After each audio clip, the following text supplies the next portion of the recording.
Clip number 1622۔ اس clip میں آپ قرآن پاک کی سورہ حدید کی آیت نمبر 18 سے 20 تک کی تلاوت، ترجمہ اور تفسیر قرآن صراط الجنان سماعت فرمائیں گے۔ بسم اللہ الرحمن الرحیم۔ ترجمہ: اللہ کے نام سے شروع جو نہایت مہربان رحمت والا ہے۔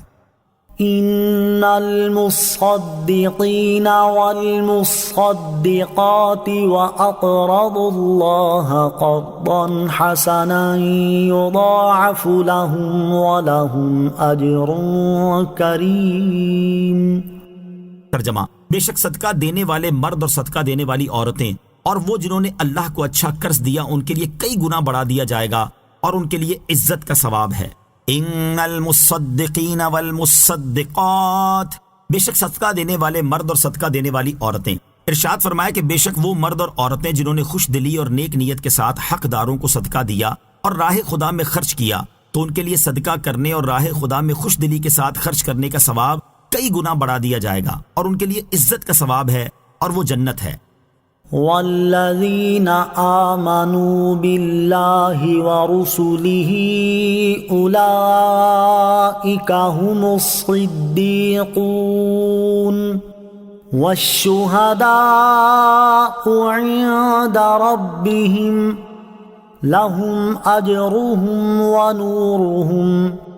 والذین کفروا وکذبوا بآیاتنا اولئک اصحاب الجحیم۔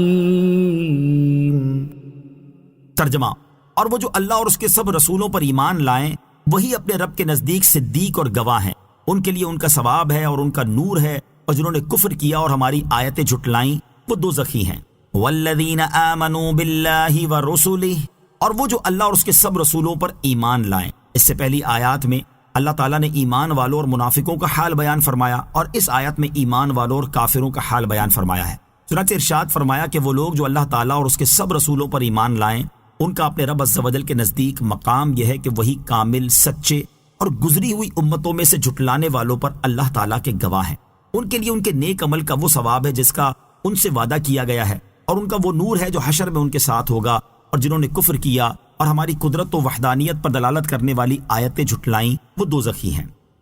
اعلموا انما الحیاة الدنیا لعب ولہو وزینۃ وتفاخر بینکم وتکاثر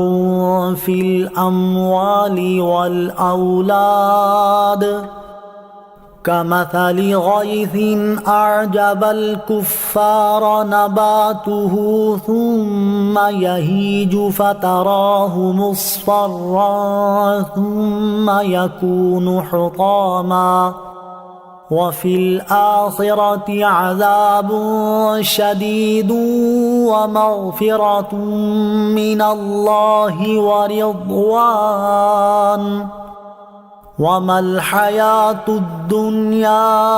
إِلَّا مَتَاعُ الْغُرُورِ۔ ترجمہ: جان لو کہ دنیا کی زندگی تو صرف کھیل کود اور زینت اور آپس میں فخر و غرور کرنا اور مالوں اور اولاد میں ایک دوسرے پر زیادتی چاہنا ہے۔ دنیا کی زندگی ایسے ہے جیسے وہ بارش جس کا اگایا ہوا سبزہ کسانوں کو اچھا لگا، پھر وہ سبزہ سوکھ جاتا ہے تو تم اسے زرد دیکھتے ہو، پھر وہ پامال کیا ہوا بیکار ہو جاتا ہے، اور آخرت میں سخت عذاب ہے اور اللہ کی طرف سے بخشش اور اس کی رضا بھی ہے، اور دنیا کی زندگی تو صرف دھوکے کا سامان ہے۔ اعلموا انما الحیاۃ الدنیا، جان لو کہ دنیا کی زندگی تو صرف آخرت اور اس میں مخلوق کے احوال ذکر کرنے کے بعد اس آیت میں دنیا کی حقیقت بیان کی جا رہی ہے تاکہ مسلمان اس کی طرف راغب نہ ہو، کیونکہ دنیا بہت کم نفع والی اور جلد ختم ہو جانے والی ہے۔ اس آیت میں اللہ تعالیٰ نے دنیا کے بارے میں 5 چیزیں اور ایک مثال بیان فرمائی ہے۔ وہ 5 چیزیں یہ ہیں: نمبر 1 اور 2، دنیا کی زندگی تو صرف کھیل کود ہے جو کہ بچوں کا کام ہے، اور صرف اس کے حصول میں محنت و مشقت کرتے رہنا، وقت ضائع کرنے کے سوا کچھ نہیں۔ نمبر 3، دنیا کی زندگی زینت و آرائش کا نام ہے جو کہ عورتوں کا شیوا ہے۔ نمبر 4 اور 5، دنیا کی زندگی آپس میں فخر و غرور کرنے اور مال اور اولاد میں ایک دوسرے پر زیادتی چاہنے کا نام ہے۔ اور جب دنیا کا یہ حال ہے اور اس میں ایسی قباحتیں موجود ہیں تو اس میں دل لگانے اور اس کے حصول کی کوشش کرتے رہنے کی بجائے ان کاموں میں مشغول ہونا چاہیے جن سے اخروی زندگی سنور سکتی ہے۔ اس کے بعد اللہ تعالیٰ نے دنیاوی زندگی کی ایک مثال ارشاد فرمائی کہ دنیا کی زندگی ایسی ہے جیسے وہ بارش جس کا اگایا ہوا سبزہ کسانوں کو اچھا لگتا ہے، پھر وہ سبزہ کسی زمینی یا آسمانی آفت کی وجہ سے سوکھ جاتا ہے تو تم اس کی سبزی یعنی سبز رنگ جاتے رہنے کے بعد اسے زرد دیکھتے ہو،